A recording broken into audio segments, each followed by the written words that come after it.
Hello friends, स्वागत है आपका मेरी किचन में। आज मैं बनाने जा रही हूँ केले का फलाहारी कटलेट, जिसे आप व्रत में बना के खा सकते हैं। लेकिन अगर आप इसे व्रत में नहीं बना रहे, सिर्फ स्नैक्स के रूप में बना रहे हैं, तो भी ये बहुत ही ज़्यादा हेल्दी है।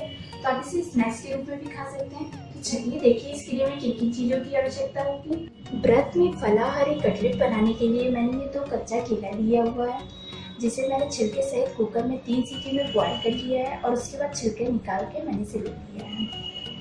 ये 1/4 कप साबूदाना है, जिसे मैंने 2 घंटे पहले ही भिगो दिए हैं और भिगोने के बाद इसका पानी अच्छे से निकाल के फिर मैंने इसे ले लिया है। ये छोटे साइज के साबूदाना है, आप इसे देख सकते हैं। 1/4 टीस्पून से कम काली मिर्च का पाउडर, 2 टेबलस्पून कुटी हुई मूंगफली, ये रोस्ट की हुई और कुटी हुई मूंगफली है। सेंधा नमक 1/2 टीस्पून।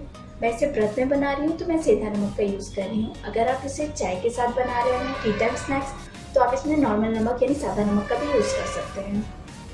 1/4 टीस्पून से कम जीरा, 2 हरी मिर्च जिसे मैंने बारीक काट लिया है, और इसके अलावा तेल चाहिए कटलेट को तलने के लिए। तो चलिए इसे बनाना शुरू करते हैं। अब सबसे पहले मैं इस बाउल में ये केला डाल दूंगी और एक फॉक की सहायता से केले को अच्छे से मैश कर लूंगी। ध्यान रहे केला अच्छे से उबला हुआ होना चाहिए। कुकर में आप धीमी आंच पे 3 सीटी में इसे उबाल सकते हैं। ये देखिए केले को मैंने अच्छे तरीके से मैश कर लिया है। अब मैं इसमें ये साबूदाना डाल दे रही हूँ और इसे भी अच्छे से मिक्स कर ले रही हूँ।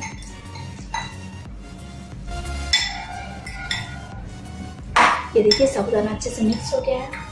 अब मैं इसमें ये सारे इंग्रेडिएंट डाल दे रही हूँ। काली मिर्च,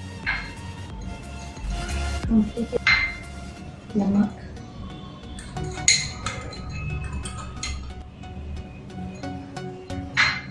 जीरा और ये हरी मिर्च।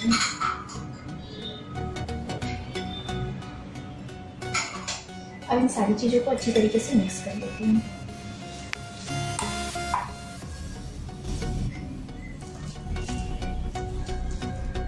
ये देखिए सभी चीज़ों को मैंने अच्छे तरीके से मिक्स कर लिया है। तो अब मैं ये दोनों हथेलियों पे अच्छे से तेल लगा ले रही हूँ। तेल लगाने से केले का मिक्सचर चिपकेगा नहीं हाथों पर, और इसे पैकेज का शेप दे रहे हैं। आप इसे मनचाही शेप दे सकते हैं। ऐसे बहुत ही छोटे छोटे स्मॉल पीसेस में बना रही हूँ।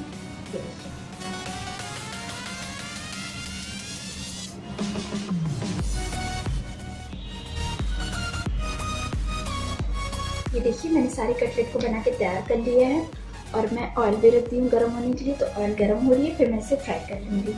ये देखिए ऑयल मैंने गर्म होने के लिए रख दिया था, ये गर्म हो गई है। ऑयल हमें बहुत ज़्यादा गर्म नहीं चाहिए, मीडियम से थोड़ा सा ज़्यादा गर्म चाहिए, वरना केला फट जाएगा।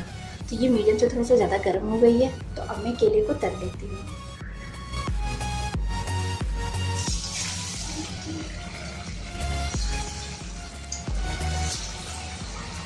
गैस का फ्लेम अभी मैंने मीडियम और हाई किया हुआ है, लेकिन जब ऑयल ज़्यादा गर्म हो जाएगी तो गैस का फ्लेम मैं 2 मीडियम कर दूँगी।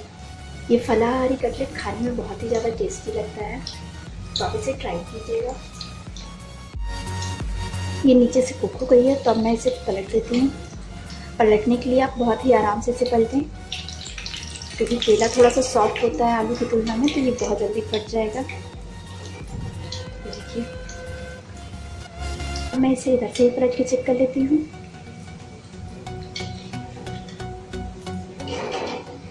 ये देखिए ये दोनों साइड से बहुत ही अच्छे से कुक हो गई है। मुझे गोल्डन ब्राउन चाहिए थी और ये गोल्डन ब्राउन कुक हो गई है। देखिए इसका कलर कितना सुंदर आया है। तब मैं इसे निकाल देती हूँ और इसी तरह बाकी केले को भी मैं फ्राई कर लेती हूँ। ये साथ में आना नहीं चाहता है। इसके लिए कलछी को कढ़ाई पे थोड़ा सा तिरछा कर दे, जिससे एक्सेस ऑयल कढ़ाई के अंदर चला जाएगा। ऐसे निकाल लेती हूँ। अब इसे भी मैं इसी तरह फ्राई कर लेती हूँ। ये बहुत तेज से कुक हो रहा है, तो अब मैं गैस का फ्लेम लो मीडियम कर दे रही हूँ और अब इसे मैं लो मीडियम फ्लेम पे कुक कर लूँगी। अब मैं इसे भी पलट देती हूँ।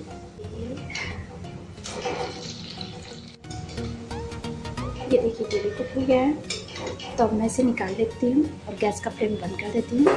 ये देखिए केले का फलाहारी कटलेट बनके तैयार है और ये पूरी तरीके से इतना सुंदर लग रहा है कि इसे खाने का मन कर रहा है और इसकी खुशबू भी बहुत ही अच्छी आ रही है।